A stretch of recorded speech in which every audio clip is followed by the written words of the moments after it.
All right, well, we might get started as a few more people are drifting in.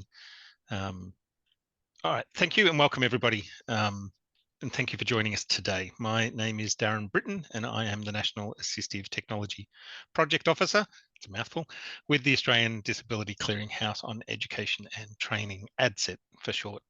I'm a white man in my early 50s with short blonde hair and a more grey than blonde beard now.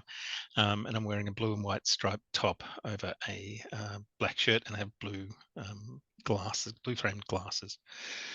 Today's webinar is being live captioned, and to activate those captions, you can click the CC button in the toolbar that's either located at the top or at the bottom of your screen.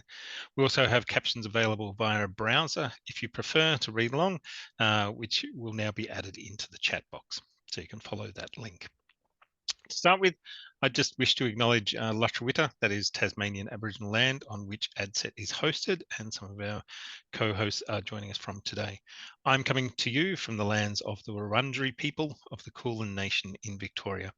And in the spirit of reconciliation, ADCET respectfully acknowledges First Nations people, and I pay my respects to elders past, present and emerging, and to the many Aboriginal people that did not make elder status. I also acknowledge all other countries and lands from participants in this meeting and acknowledge their elders and ancestors and their legacy to us, and also to any Aboriginal and Torres Strait Islander people joining us for this webinar today. Today's webinar, Building Digital Accessibility Skills Through No Mouse in the House, will be presented by Amelia Dow along with Doug McGinn and Adrian Reeder. And they'll be sharing details about the No Mouse in the House Accessibility Challenge held at the University of Tasmania in late 2024. I've been promised there is no adverse things to any rodents in this presentation, so you don't need to look away at any point. But before we begin, a few more small housekeeping details.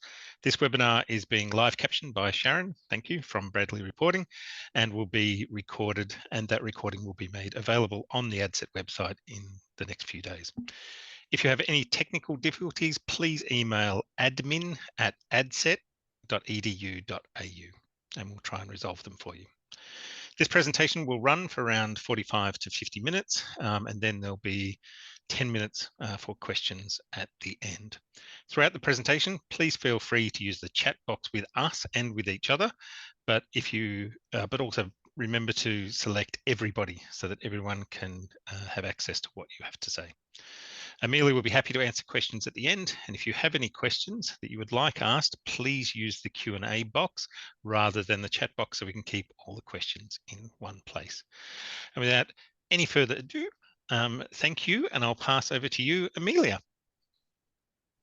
Thanks so much, Darren, and hello, everybody. It's so nice to see you today, and great to see your messages coming through in the chat. I'm joining from Nipaluna, Hobart, Moanina land, and I'd like to acknowledge the traditional owners of this place and across Lutruwita, Tasmania. So today I'm going to be talking about the No Mouse in the House event, as Darren said, held at our University of Tasmania last year. So No Mouse in the House involved a 1-hour challenge to staff to give up their mouse just for that time of their workday. So yes, I'm really keen to hear also about similar events at your own institutions and how you might run them. So as well as questions at the end for us, we'll be keen to hear from you as well about what you're up to. So hello, my name is Amelia Dow. My pronouns are she, her. I'm an online learning support officer, but I'm also one of the co-conveners of the EPHEA Tasmanian chapter, which is partially how we really got this event up and going. I'd also like to introduce my co-presenters, if they want to say hello as well. So Doug McGinn, who's an accessibility advisor here. Thanks, Amelia. Yes, my name's Doug. I'm one of the accessibility advisors here at the University of Tasmania. I've been in this role for a long time, but I love the role. It's ever changing, and I'm blind myself, and it was just wonderful how this challenge took off, and it's probably the opening statement I'd like to say is that we talk about procurement of software, And people sometimes think, oh, it's too hard to think about accessibility. Next time a vendor tries to sell you some software at your institution, get them to do the demonstration without using their mouse. And that will show how navigable it really is. So I'll throw over to Adrian, if that's all right. Thanks, Adrian. Thanks, Doug. That's a really good suggestion. Get them to navigate without the mouse. So my role at university is business lead for student administration. Specifically, I coordinate the timetable for the university. So that's my day job. But I guess out of the many things on my resume, one of them is that I'm a keyboard shortcut nerd. And I love finding efficiencies with these sorts of things and sharing it with others. So Amelia hooked me in to help with the project, and yeah, here today to run through a bit of that as well. Excellent. Thank you so much. Fantastic. Okay, so I suppose here's an overview of what we'll cover today. Firstly, talk about the aims of the event, a bit of the rationale, take you through some of the setup. We'll have a mini training session. So as Adrian just said, he's a shortcuts, did you say shortcuts nerd? Can I say that? I don't know. Yeah. I would say, yeah, excellent. So he's going to take you through a few things. So we'll spend 10 minutes trying out different things on your keyboard. And then we'll get into hearing about how the event actually went and some thoughts for the future. Okay, so first off, why an event? There are lots of ways to learn about digital accessibility. There's so much information out there. So, you know, it's quite a big thing to add to people's calendars and put another thing in their busy days. Why would we bother doing that? First of all, we wanted to do something for International Day of People with Disability, mark it, celebrate it, and show solidarity. Also really wanted to harness some of the enthusiasm that we were seeing out there. I was hearing lots of people talking about digital accessibility and how much they care about and how much they want to learn. So I was really confident there was a lot of goodwill out there and eagerness to learn. So I thought, let's do something with that. And I wanted to offer people company and support. It's one thing to read some information online and try a few things out on your own, but when you're doing something new like this, and I did see someone mentioned in the chat about change and doing something different. Something new can be difficult, and it can be really helpful and important to have some company while you do that new difficult thing and to be able to offer support. So if you hit a blockage of some kind, that there'd be some other people there to help you get through that. Wanted to build some connections as well, because we tend to, I've been at UTAS for nearly 7 years now, and I feel like I know a lot of people, but it's a huge place. And so there's lots of other people out there who I know must care about accessibility, but I don't know them yet. And actually, it's a really great example that Adrian's here in the first place, because I did know Adrian a little bit, but I did not know about his knowledge and skill in this area. So that's been already a really fantastic outcome of running the event in the first place. And I wanted to help people develop some skills as well. I wanted there to be something in it for people that they could feel like they were building on what they're doing. Yeah, if you're going to spend an hour or maybe more preparing for an event, you want there to be, yeah, something in it for everyone, I suppose. And finally, I thought maybe there's power in numbers. And if we've got a lot of people out there doing something related to accessibility, then we might be able to surface some accessibility issues out there that across our different systems that we might not have been aware of, or having multiple people discovering or encountering that difficulty might help to bring it up to the surface, and maybe we can work towards fixing some of those things. Right, so then, okay, so that's why an event, but then why no mouse? There are lots of different topics that we could have chosen, but this is a really practical entry point into digital accessibility. Most people at work, they have their keyboard and mouse. Like I don't really remember seeing many, if any, workspaces around the university without a keyboard. So it's something that's there for everyone, really practical. And as Doug was saying, it's a really quick way to see if something's accessible or not, to be trying to navigate just with your keyboard. And And yeah, it's a key component of the Web Content Accessibility Guidelines, the WCAG guidelines.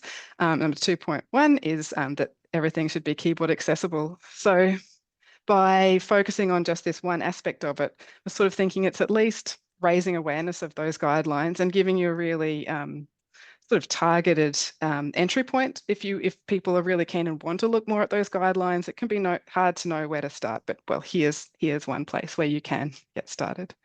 And I should say at this point, I have an enormous amount to learn, which is partially also why I wanted to do this, so to deepen my own knowledge and understanding. Yeah, and so there are lots of reasons why it's important for anything to be accessible only with keyboard. Maybe visual navigation is not an option, or maybe there are motor impacts for someone as well. That means that using a mouse is either not possible or not practical. So a lot of things related to accessibility with a mouse. But also there are some more things to it. You can help prevent injuries, so prevent repetitive strain injuries, and similar if you're mixing it up and not just using your mouse. You can save time. Some things are just more convenient if you're using the keyboard. And some tasks are more precise if you're using the keyboard rather than the mouse. So if you're editing in certain types of software. And it can also be really helpful when your mouse breaks. All else fails, you know how to get around your computer. Okay. So at this point, I did want to throw to firstly Doug and then Adrian and just ask a little bit more. You've shared a bit, but Doug, why, from your perspective, why is keyboard navigability so important? As I said before, I'm blind, so I do use a screen reader, JAWS, which is probably the most popular screen reader out there, although there are other versions that are catching up. So therefore, I don't see things on the screen that others do, and if it's not something that I'm tabbing to, I won't see it. So quite often there'll be an obvious button. An example of that is the HR leave calendar request web page for the UTAS screen. For a while there, the submit button didn't have a tabbable button, so I was sort of swimming around trying to find it. I had to get one of my colleagues. So it could be something very obvious like that. If it doesn't have a shortcut key, then it's useless for me. So there are lots of people who, for whatever reason, not just people who are blind, but as Amelia has said, who have other situations that need to use the keyboard. One of the things that Amelia said there was that it's a way of learning different skills, and I'll be the first one to get in with a shortcut key.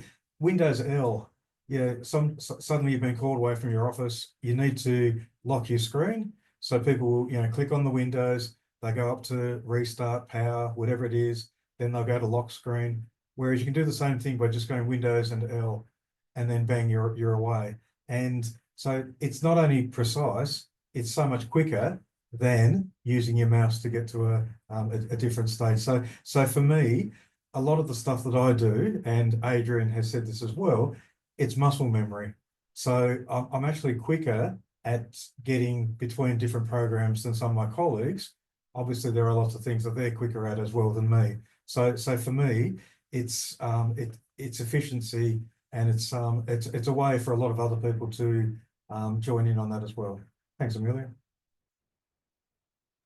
Nice, thanks so much, Doug. And Adrian, what about you? Why do you care about it?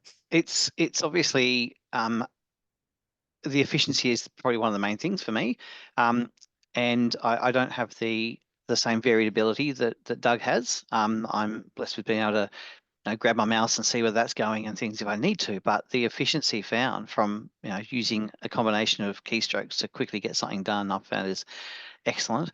But also the role that I'm in now, building the timetable, it involves probably about 500,000 pieces of data that are entered by mouse clicks in our system. And it opened my eyes to the amount of strain on the wrists of my team who do all that work.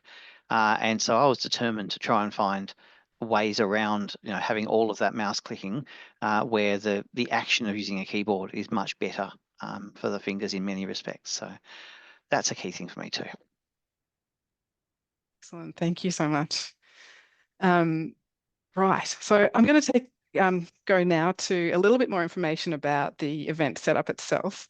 And I forgot to mention earlier, Darren was saying that no rodents have been harmed in the course of developing the event or the slides or anything, or the presentation. I do have a picture here of a cat snuggling up on a keyboard, a computer keyboard, and no mouse in sight. Everything's fine. This is just, yeah, no mouse for this event. There will be many more slides with mice and cats, and there might be a dog as well. I had some fun. Anyway, so the event setup. We wanted to make sure it was really, we wanted to help people be prepared and to be able to communicate with people around them, as well as to be able to recruit people for the event through a range of ways. So we did the usual promotions of putting things on the staff intranet and sending out emails. I sent put posts in a whole lot of different Teams networks, Microsoft Teams networks that we've got. But we also worked with our marketing department to develop Zoom backgrounds and email signatures and a template for any documents we were sending out. So the email signatures would, take you to some more information about the event and to hopefully sign up about it, sign up to join. And we did have it. Well, I know of at least one person who joined in that way by seeing someone's Zoom signature, asking more about it and then joining, which is pretty exciting. But also there's the Zoom backgrounds that I've got it on the next slide. It was also our holding slide when we started. It started a lot of conversations as well.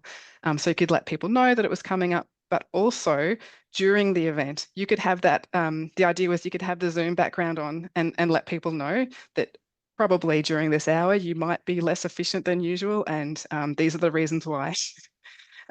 We also encourage people to put out of office email replies on, just to say, I'm participating in this, I might be slower than usual.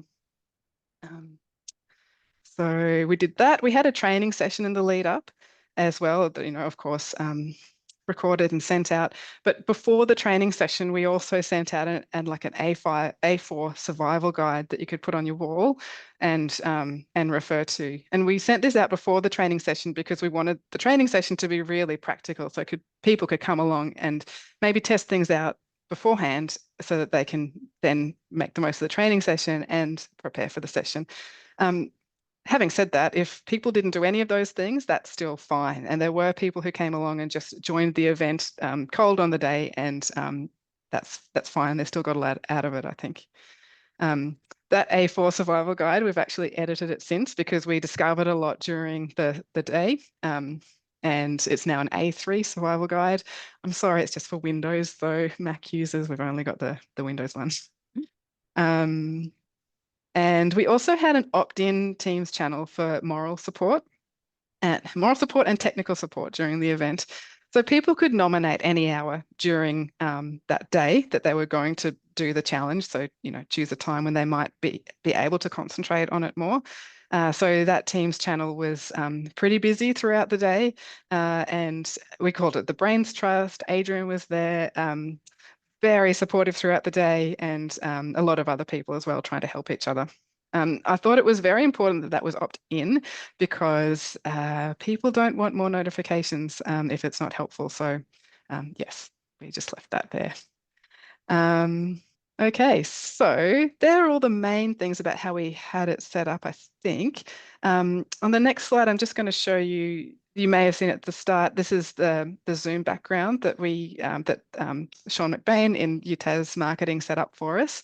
It says inclusion, equity, and diversity. It's got a no mouse in the house little cute logo thing. And it's also got the UTAS and EPHEA logos there too. Yes. Oh, actually, and then speaking of which, I do need to talk about the EPHEA support because actually this event would have been difficult without it. As I said, I'm one of the co-conveners of the EPHEA Tasmania chapter. And we also have Penny Castellano, Paula Johnson, and Darlene McLennan in our group. And we used some of the chapter funding to support this event and to help promote it. But we used the chapter funding for prizes, which made it extra fun. We had some very serious and prestigious prizes that were awarded, such as Marathon Mouse Avoider, Accessibility Ally Supreme, Learning Luminary, Application Adventurer, Shortcut Sorcerer, and a whole lot of special mentions. I must say that this part of it, like, that was really fun and exciting to give people things, but sort of on a personal note, it was my low point, which sounds strange, but I felt devastated that I couldn't give everyone a prize. That's the only thing that I felt sad about with this whole event. So I think if that's the low point, that's quite good. Yes. Yeah. You mentioned the Teams channel, and I think Adrian would agree. It just went off, and at one stage I had to mute it because it was talking to me in my ear all day. But just the exuberance and fun that people were having, they were getting stuck in certain areas, and then Adrian would help them out. And then 5 minutes, oh, thank you, Adrian. You know, now I've done this and this, and it was very vibrant, to say the least. A lot of Teams channels are pretty boring, but no, that one was certainly very enthusiastic and fun to listen to during the day. Thanks, Amelia. Oh, no worries. Thank you. Yeah, it was a really lovely, supportive environment, actually. Yeah, and such a nice surprise, because when you're setting up an event like this, you're not quite sure how it's going to go or what's going to happen. When we had our first person sign up, I was like, oh, that's excellent. We've at least got one person there with us. So yeah, it was nice to see people get on board like that. Okay, so I think we've got training time now with Adrian. I've got this time, I did find a dog picture because I thought that would work well here. Really cute dog leaning on a computer keyboard. So I think first I'll hand over to Adrian, but I'll put these points up. So I think first some global shortcuts to try out, and then some Zoom specific ones. That's the plan. Yeah, thank you. So we've got around 7 or 8 minutes. When we did our training, it was an hour. We were trying to obviously equip people to put the mouse away and actually really be able to do what they had to do in their hour. And a couple of very brave souls went for the day, or tried for the day, to go without their mouse. But we'll just have a quick touch on a couple of things. So if you're not new to shortcuts, you're probably already familiar with Tab and Shift Tab as a means of navigation. And these are global in that you can use them in the Windows environment, but many software environments, and because of the guidelines that have come in that people utilize for web publishing, you can use them in that environment as well. So what we might do is start, if you are currently in Zoom and your Zoom is active, if you use the shortcut Control-Shift-Y, that'll open up the it's called reaction pane. And so once you've gone Control-Shift-Y, the reaction pane should pop up, or if it doesn't work for you, just feel free to click the React button if you've got that there. Thank you, David. And David was very helpful during the event. Apple shortcuts, providing those where we needed them, because I'm not familiar. You can tab and shift tab through those different reaction options, and I can see from the reactions popping up, people have found that. When you tab and you shift tab, it'll go forwards and backwards through those options, and you'll find a space bar, and probably the enter key will allow you to add a reaction. So you can get the feeling there that without having to reach for the mouse, you can easily navigate that little pop-up window. The other thing, if we go to the next shortcut, Alt Tab, this starts to get into a more global Windows environment. If you hold your Alt key and you press the Tab button, you'll find, don't let go of the Alt, you keep the Alt held down. You can then use Tab or use Shift Tab to cycle through your active windows that you've got open in your Windows environment. So if you need to get to an email you had open somewhere, or another program you've got running, with that Alt key held down, you can be going Tab or Shift Tab forwards and backwards through that list to get to those. And thank you, David. And another Apple option there in the chat. So those sort of global navigations can be really helpful. Alt Tab I find really helpful, because if you just go Alt Tab once, it will go back to the last thing you had active. It's smart enough not to go to the first thing in the list, but the most recent one.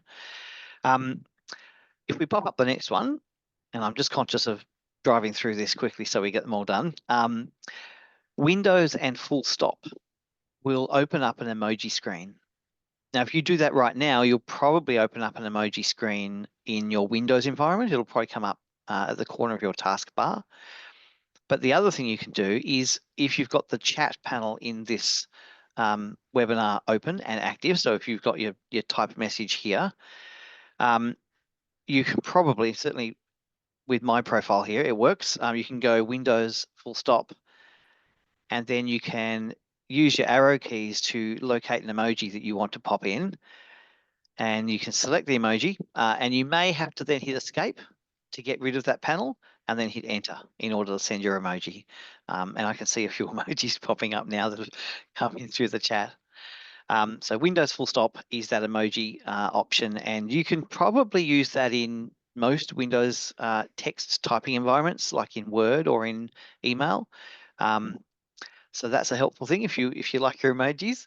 And the last one on this screen, if we pop this one up, is Alt and Spacebar.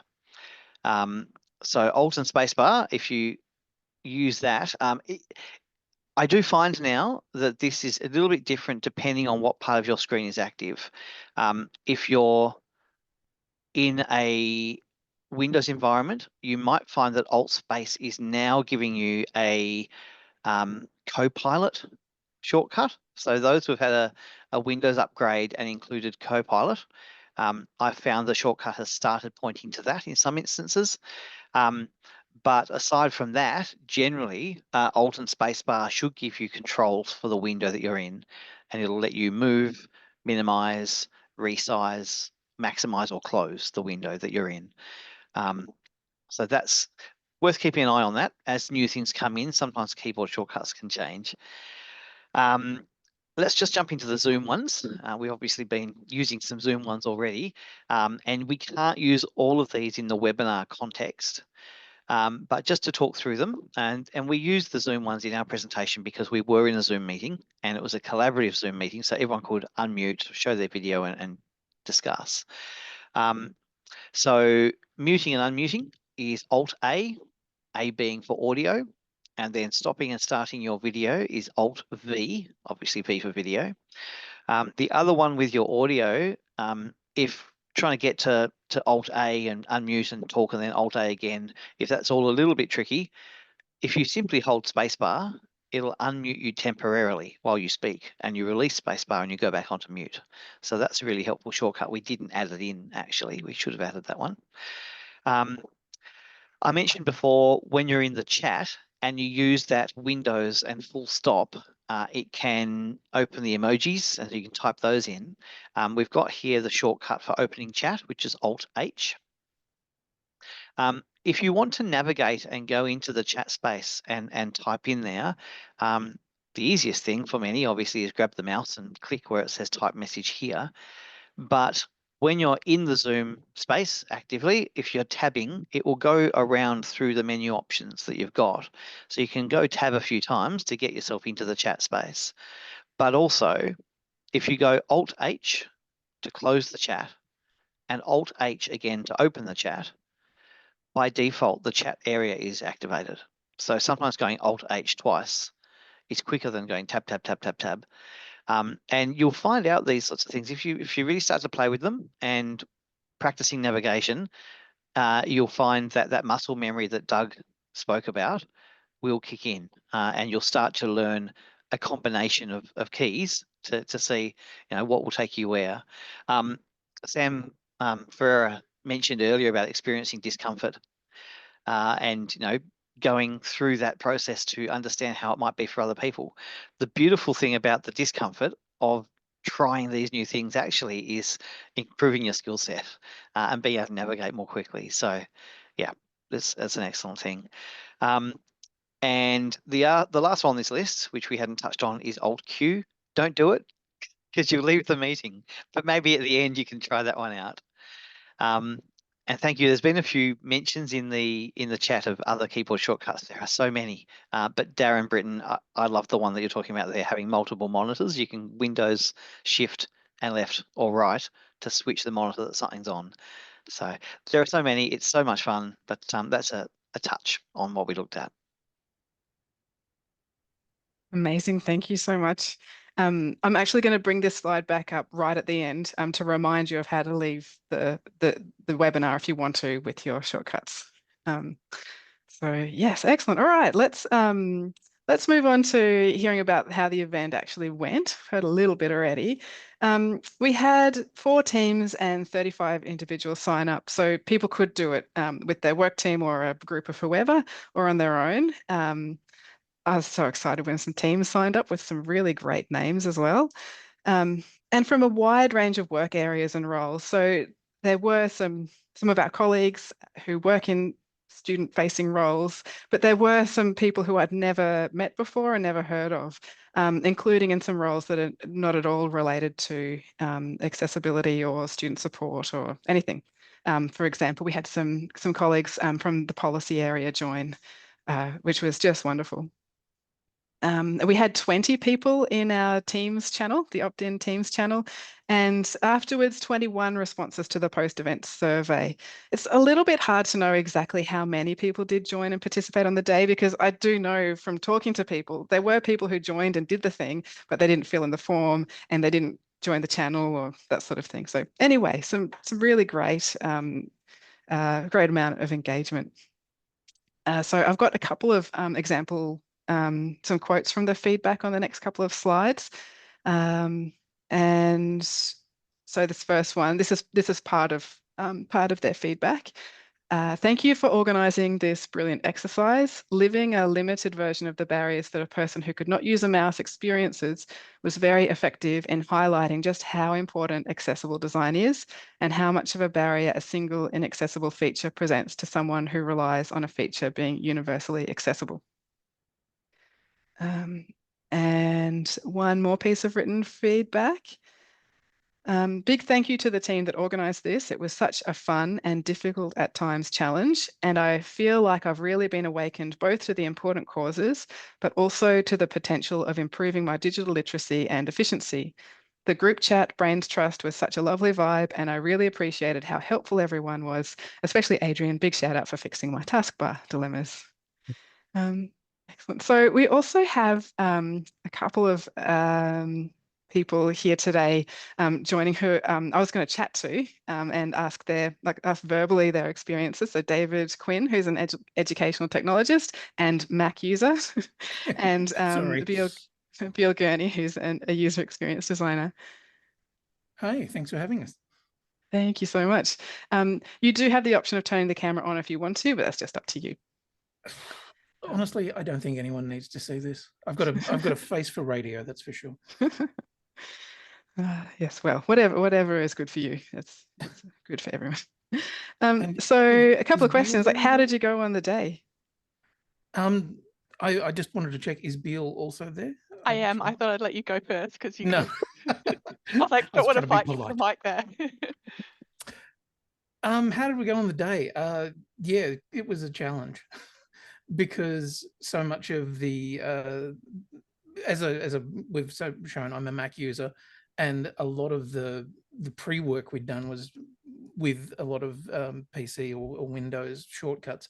So in a lot of cases, it was doing a fair amount of research yourself to find out what the equivalent is on a Mac and whether it even does it. But in a lot of cases, yes, it does. It's just invariably a few more keys that need holding down. For some reason, it suddenly becomes add a shift or an extra control or whatever to the same keystroke. So yeah, but the actual hour of it itself, yeah, it was good. It was a feeling of challenge, but not overwhelming challenge. Nice, amazing. And yeah, I'm sorry about all those Mac resources not being there. No, it's okay, because I mean we work in an institution that is for the most part PC based. That's true. But I do know that there's a lot of people out there that use it, so I like to be the voice of the annoying Mac user who's saying, please help. Thank you. That is good. Beal, how about you? How did you go on the day?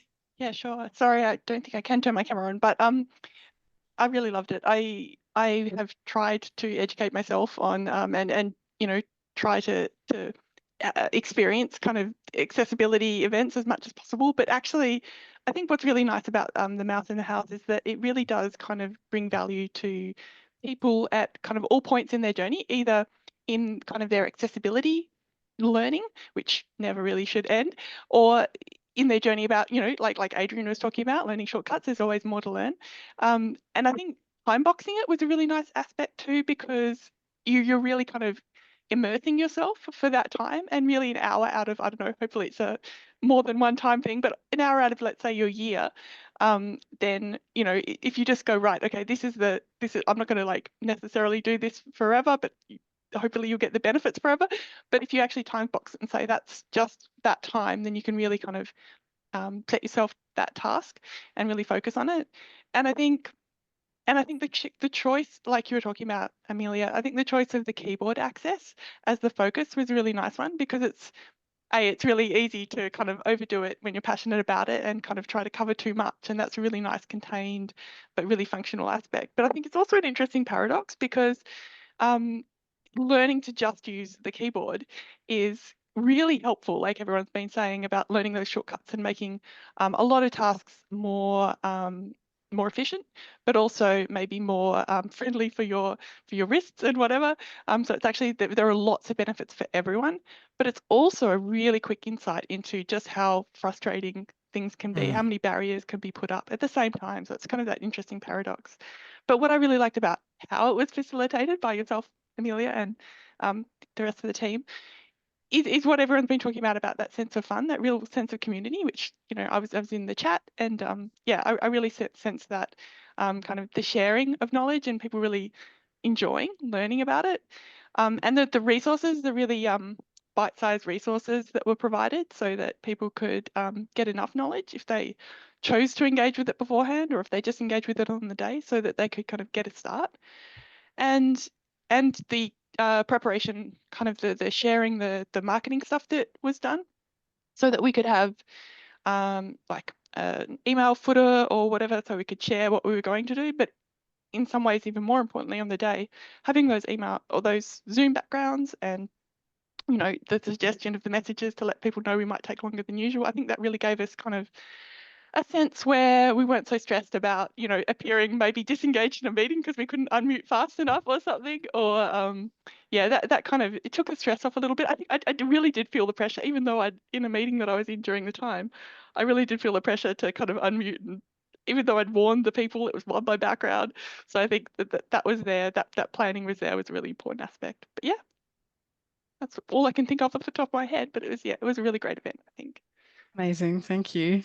Yeah, it's, oh, sorry, yes, Doug. Do you mind if I just say something? It's interesting, guys, because as far as a disability awareness raising exercise, I'm blind. I represent Blind Citizens Australia on a few committees. We've been asked with regard to a promotion that's happening where people want to blindfold themselves and go for a walk down the street. I find that's not a great thing to do. It's like putting somebody in a wheelchair for half an hour and see what it's like in a wheelchair, because you get up after it doesn't give you the proper experience. But Beal and David both just said, oh, I was doing something and I became frustrated because I couldn't do something on the computer. I think this is a far better disability awareness raising exercise to give people an idea of the frustrations of something when it's inaccessible. And it's just, both of you said it, and I just wanted to raise that. Thanks, Amelia. I think it's a really good point also, that it very quickly shows you where your limitations are, and therefore how difficult it must be. Because I use shortcuts a lot. I do video editing, and so a lot of my time is using keyboard shortcuts. I'm used to that, but then the moment I tried to use it in a different piece of software, I was like, where's my highlight? I don't, you know, where's the thing that I'm meant to be looking at a web page? I was like, I don't know where I'm meant to be on the page if I'm working from the keyboard. And it sort of highlighted a whole bunch of other accessibility things that went along with it. which I thought was, yeah, really, really useful. I'm the same. I spend my time with one hand on the mouse and my left hand on the bottom left of the keyboard. But yeah, when you take away that right hand, it really changes things. Yeah, it's amazing how much you rely on those different things. And I was feeling really confident. It's like, yeah, it's going to be fine. But the closer we got to it, the more I realized, like, actually, I know very little. And yeah. We've got just a couple of minutes, but I've got one more question for each of you. Well, you've shared a bit about your main learnings, but I guess I'm wondering if anything has changed, if you've changed anything since the event, or yeah, anything else you'd like to share that you've learned. Gil, would you like to go first? It's hard to remember. I'm always trying to learn new shortcuts, but yes, I guess most of the new shortcuts that I have been using have been the ones in Zoom, because it does feel clumsy to be able to have to find a button, and things.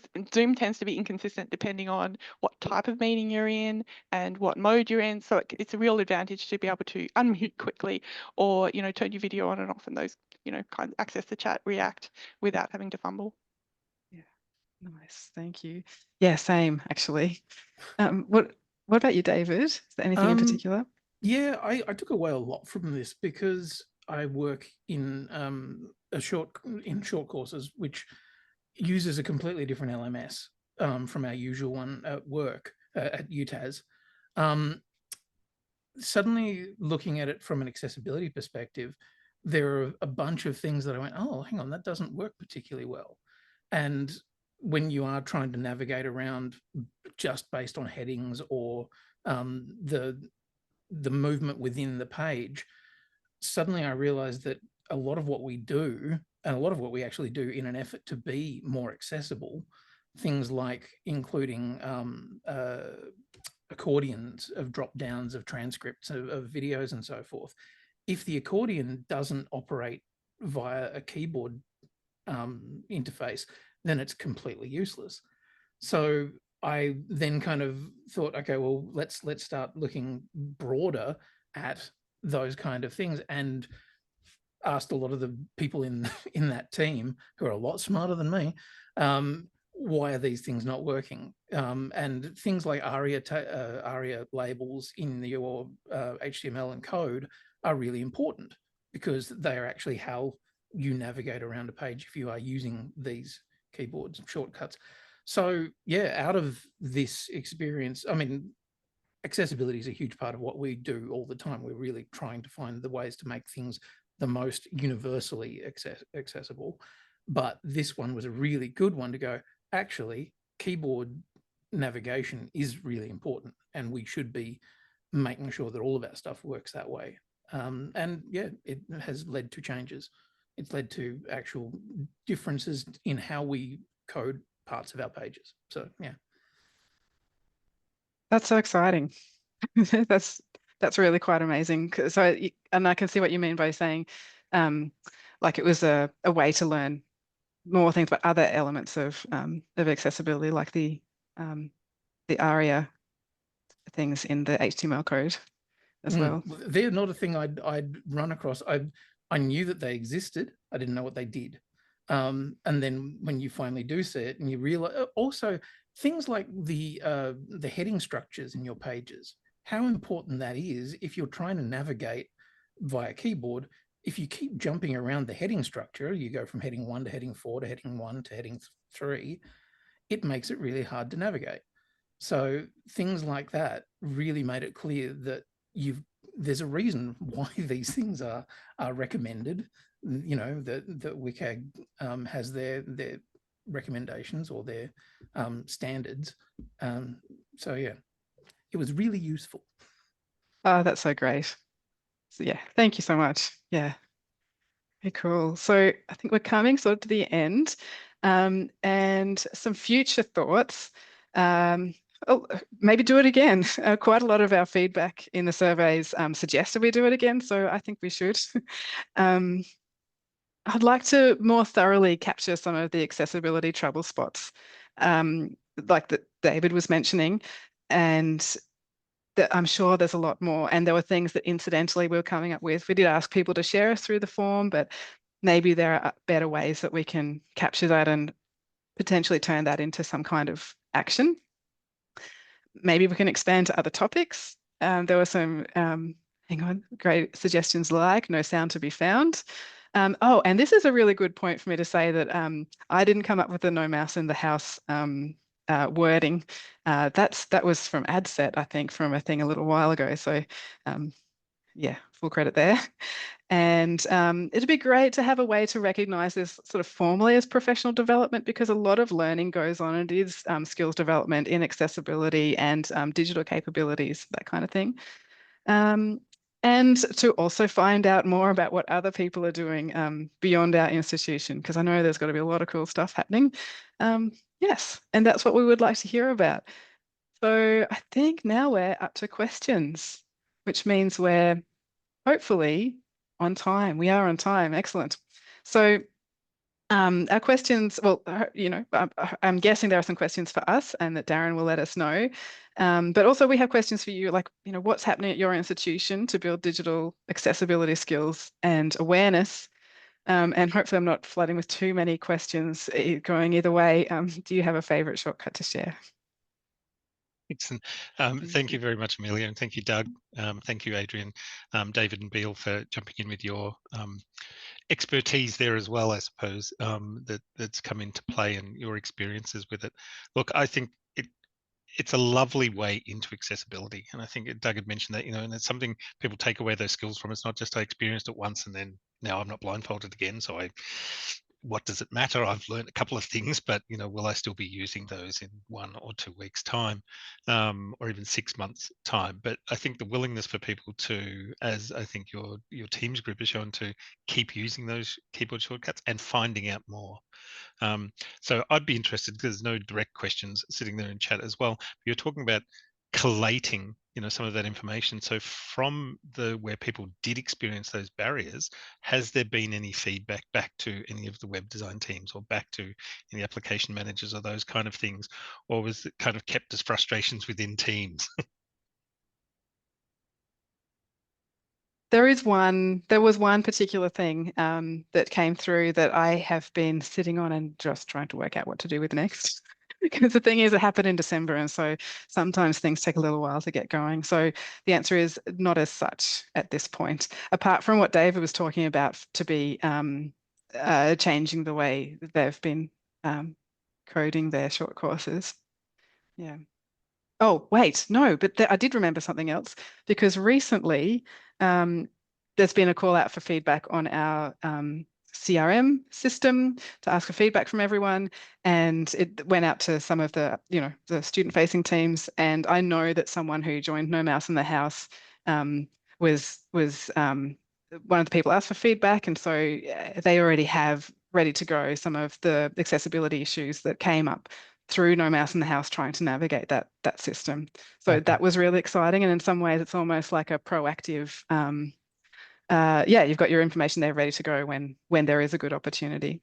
And Amelia, it should be said that some of us did stay with Office products, Outlook, kept to the easier things, whereas some of the participants went straight into the student management systems and things like that, and like CRM, which were harder to navigate.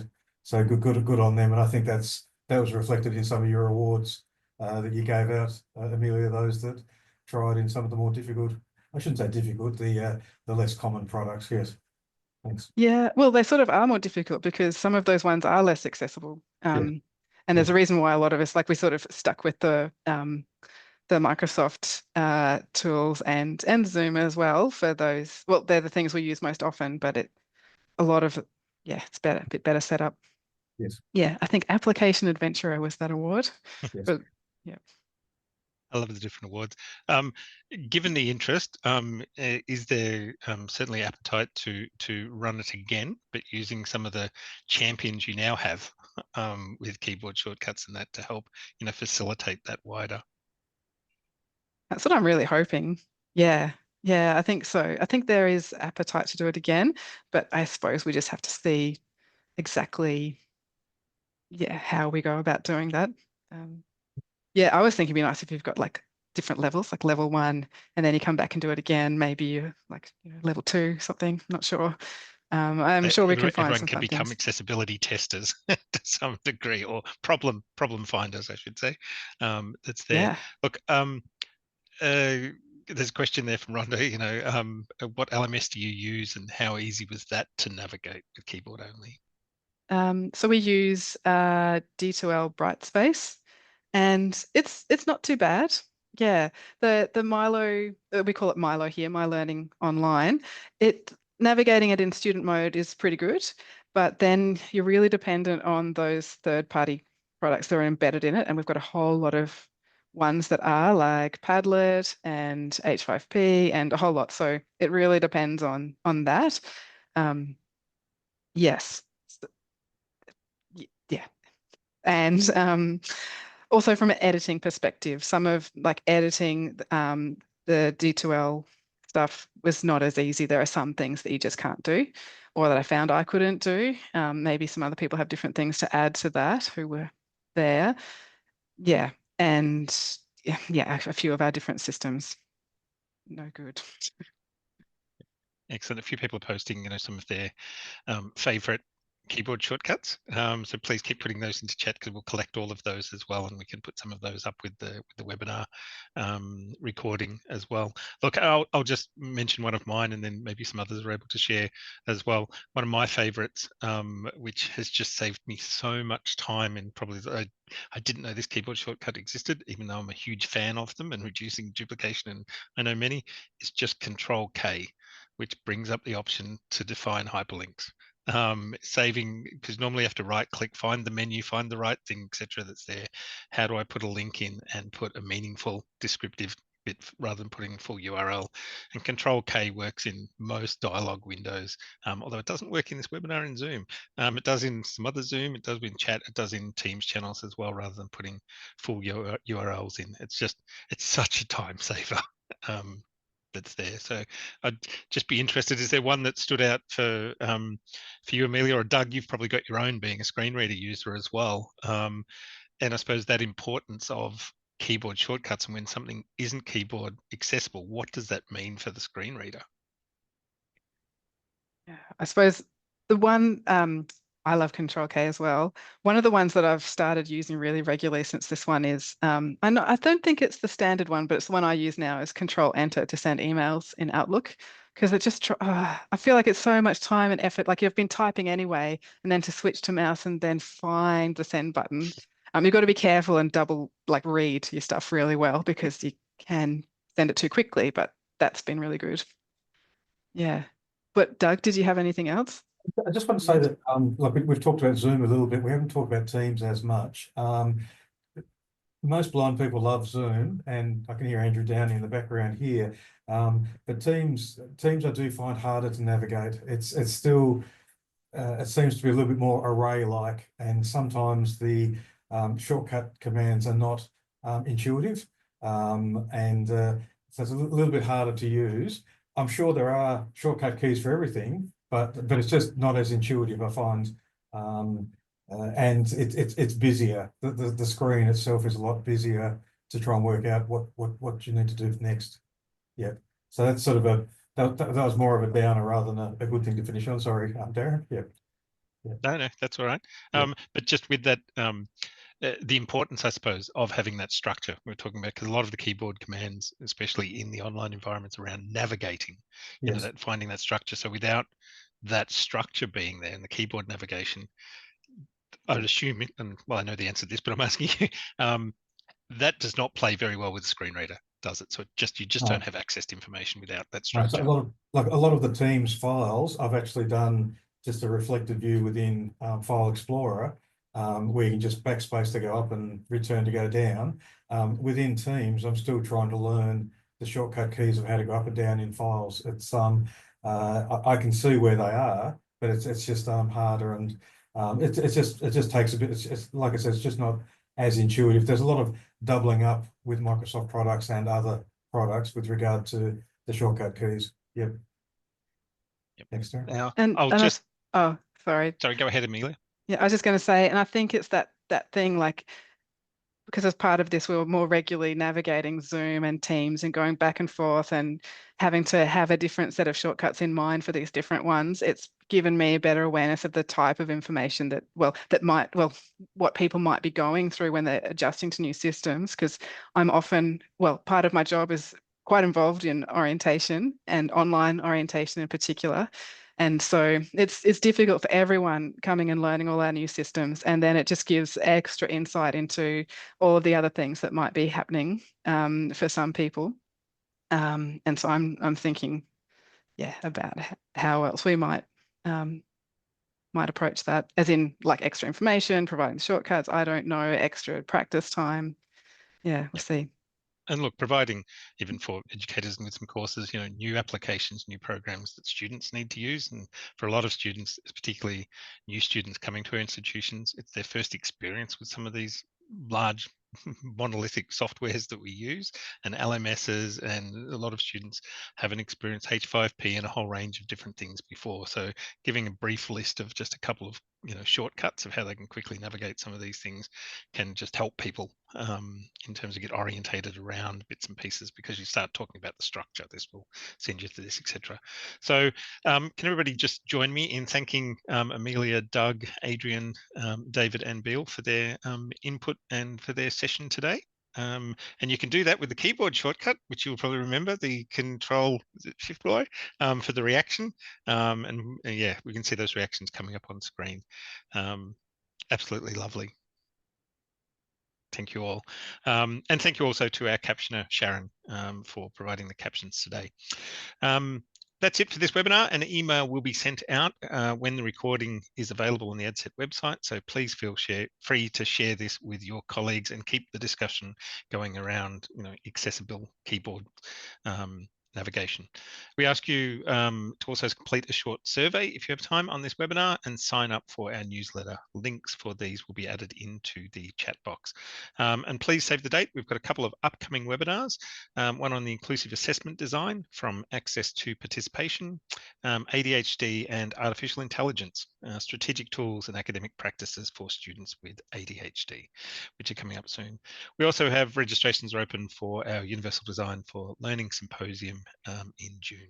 So details for those will be provided in the chat box. So we just have a minute or so, but I'll just say thank you. Anything else to add, Amelia or Doug? Thanks very much, Darren. No, just thank you so much. And I may have put this Zoom slide up a little prematurely, but yeah, if you do want to leave the meeting with your shortcuts, it's Alt Q. Yep. Thank you. I was hoping you would say, because that's there. No, beautiful. Thank you, everybody, for your attendance today, and thank you for the great chat that was in there, and all the suggestions and links, etc., that people have posted. It's absolutely wonderful. What a great community. Thank you very much.